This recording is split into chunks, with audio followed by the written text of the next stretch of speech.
तर यानंतर गायक महेश काळे सध्या आपल्या सोबत आहेत. महेशजी, अत्यंत दुःखद अशी बातमी येते, आशा भोसले यांचं निधन झालंय.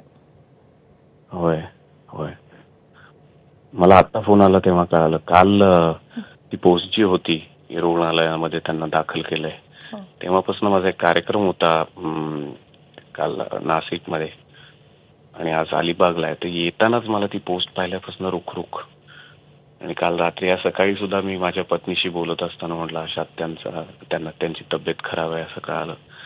पण असं काही होईल याची कल्पना नव्हती. खरं तर तुमच्यासाठी कायमच मार्गदर्शक असेल असं हे नाव आहे. म्हणजे कुठल्याही गायकासाठी आशाताई म्हणजे एक श्रद्धास्थान होतं. तुमची आणि त्यांचा परिचय कसा होता? तुमची कधी शेवटची भेट झाली होती? तुमच्या काही आठवणी? माझ्या गुरुजींच्या भगिनी आहेत त्या, अभिषेकी बुवांच्या. त्यामुळे राखी बांधायला त्यांना 90च्या दशकामध्ये घरी यायच्या, तेव्हा माझी त्यांच्याशी पहिल्यांदा भेट झाली.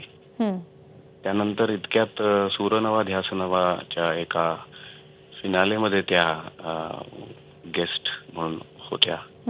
त्यावेळेला खूप दिवस